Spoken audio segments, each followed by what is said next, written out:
Hello and welcome to Clipping In. It's Sunday, the 10th of August.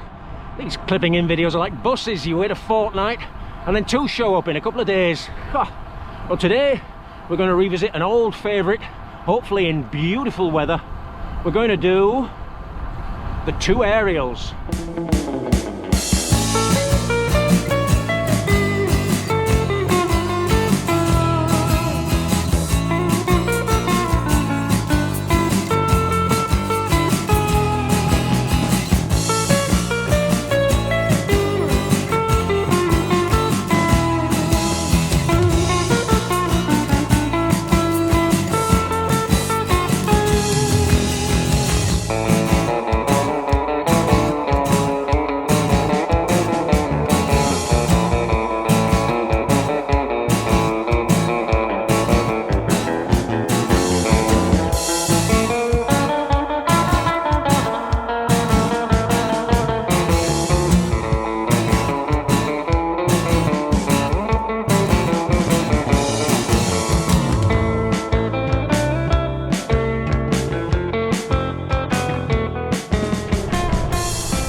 So yes, I thought today must be 6 weeks since I've ridden over Home Moss. Nice morning, although it's going to be a headwind up there, but you can't have everything. The two aerials named because it takes in Home Moss and later on Emily Moor.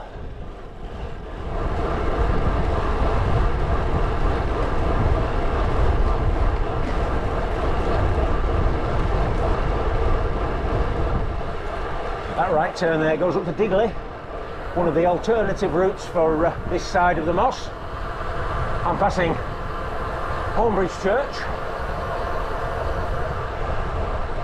Road trends right, and I will be swiftly dropping chain rings.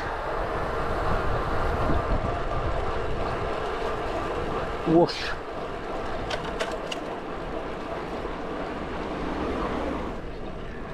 Home Village just coming into view up there. Aye, aye. And yeah, I always think that on this direction, the section from Home Bridge, it's a short, sharp shock, and then this just grinds you away. There's one ever so slight descent this way up. It just drops into across a gill and then back up again. So it can't claim unbroken climbing on this side, but I don't think that takes anything away from the majesty of north side of Home Moss.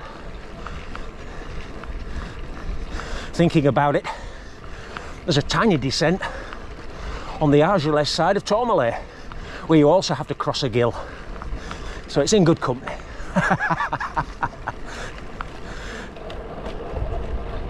Home Village. I'm going to have a quick stop to set my cap off.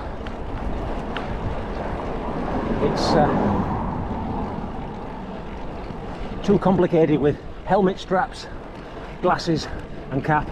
It's one of these three-dimensional puzzles that I can't solve on the move.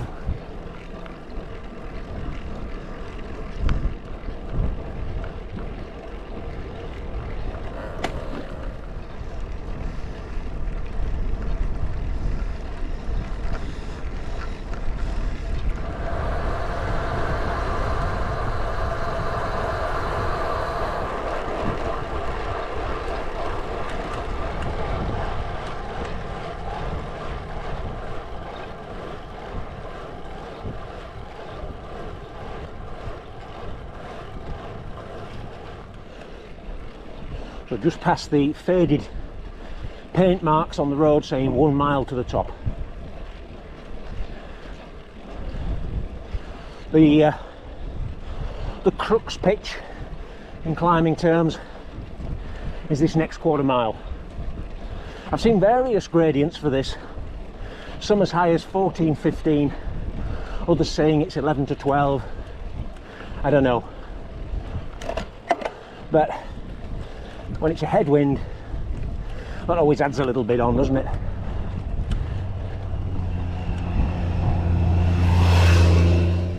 If the 4K resolution does its trick, roughly centre of frame, you can see the view marker frame. Just lost it now.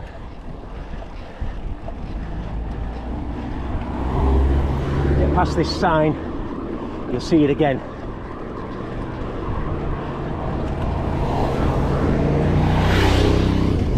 There we are. We can see the mist on the mast. There, I managed it. Mist on the mast. I'd guess the cloud line is probably about 2,400 feet. Summit Road, as we'll see, there's a sign at the top saying 1710 or whatever it is. But we can't see the top of one of our aerials. Quarter mile marker. Nearly cracked it now. Levels off.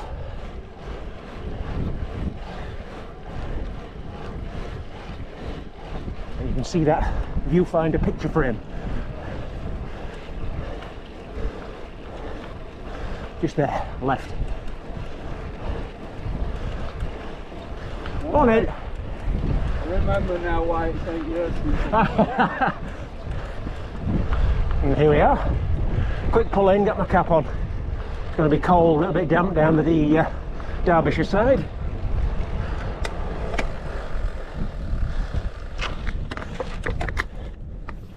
Today's bike, as you will have seen at the beginning, is the Cannondale Super 6 Evo. A rare outing for it. I don't think it's been out for 5 or 6 weeks.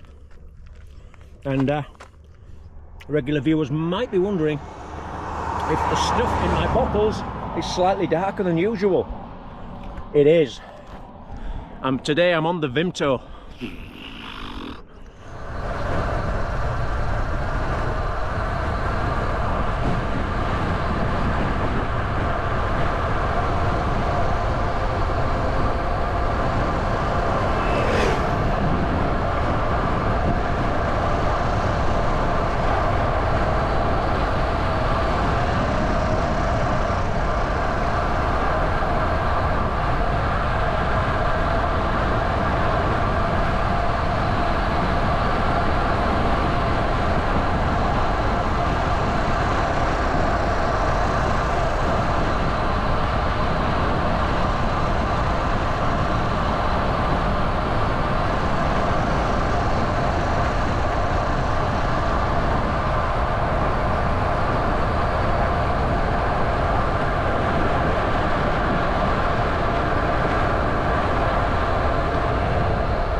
Headwind today. I think today would be a good one to climb from the Woodhead Derbyshire side.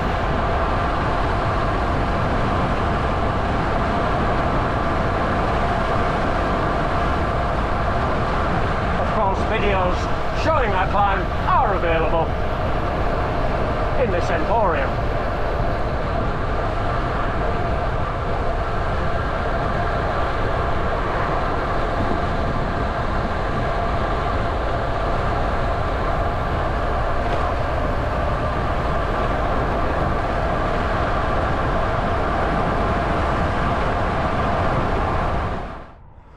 Well, a quick stop as part of our Reservoir Watch series.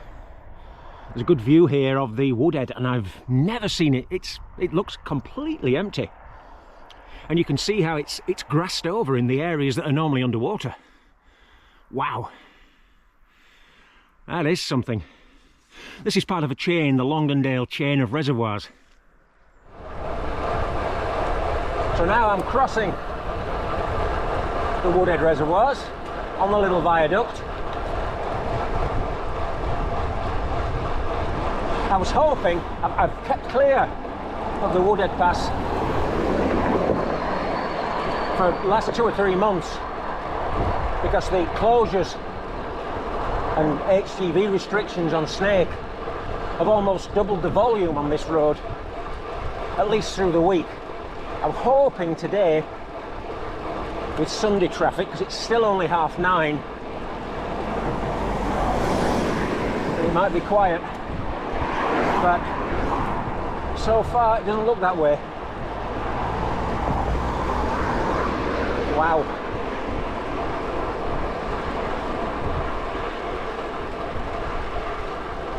That looks serious. Looks like new tarmac so far,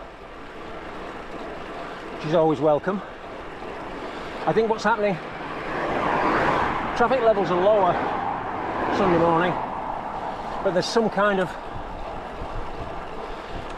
temporary traffic light or flow control system in Tintwistle, and that's why the traffic's coming through in packs.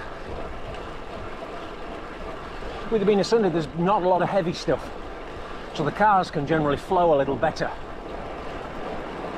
I thought I'd give it a try because this 2 aerial circuit is a perennial, but I've avoided it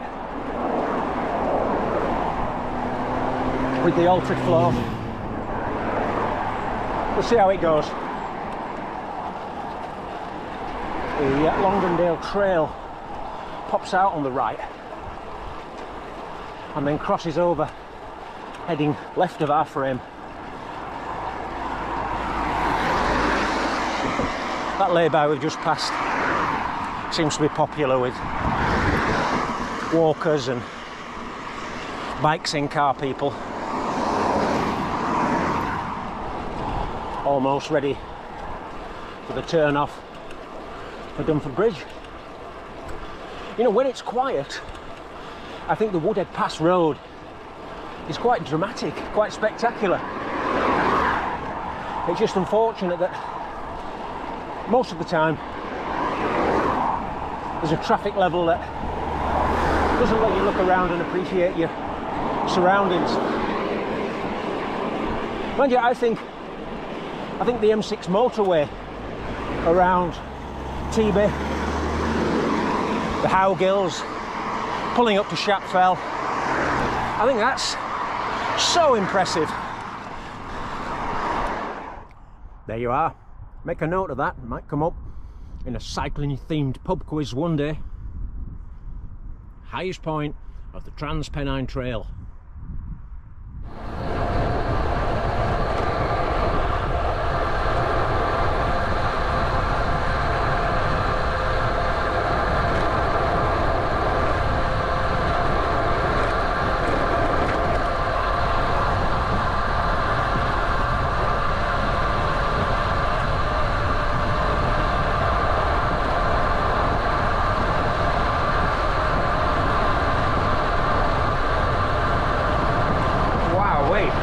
You see the size of the tyres on that bike?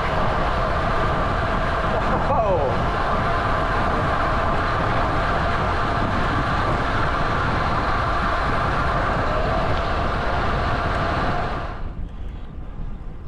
Woodhead Reservoir, hopefully you can see that. Looking quite empty.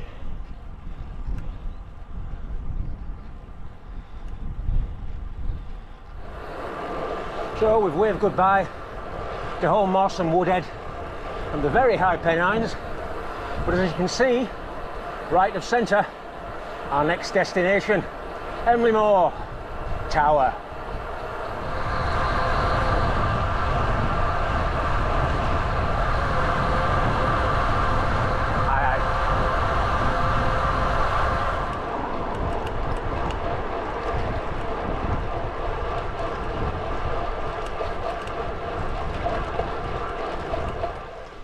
And there we are. We've not only done reservoir inspections, we've done Emley Moor Tower inspections.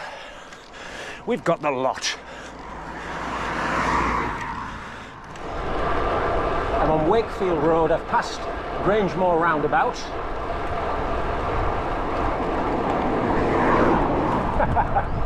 Ahab, and you're on time. I've passed Great War roundabout and I'm heading in the direction of Horbury and Wakefield.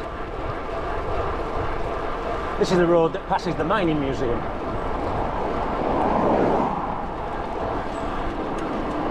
It's worth mentioning that today I've been riding with one eye on the heart rate monitor, not allowing myself to go over 135, which involves some pretty low gears on the climbs. I did drift over 140 in a couple of places on Home Moss, but I think that's a special exemption. It's what today's plugged-in training people would call Zone 2.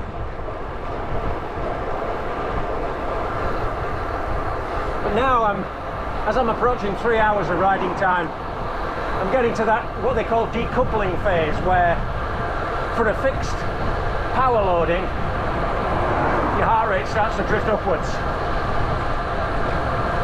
And then if you're training in power zones, you've just got to be prepared to see the heart rate drift up. If you're using a heart rate zone strategy, you've got to change down and let the power drop to stay in your heart rate zone.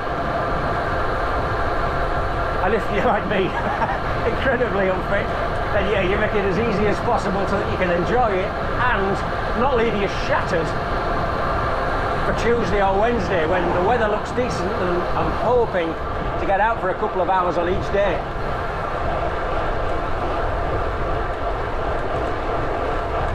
Right, that's the numerology out of the way.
So it's aerials 2, clipping in 1, but there's all to play for in the second leg.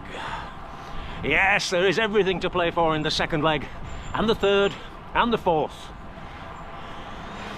Just get the bike out, clip in, start pedaling, and enjoy a 4-hour holiday in the hills on those Yorkshire roads, eh? Well, that's all for this edition of Clipping In. I will see you very soon for some sub 2 hour revisited fun. Bye bye.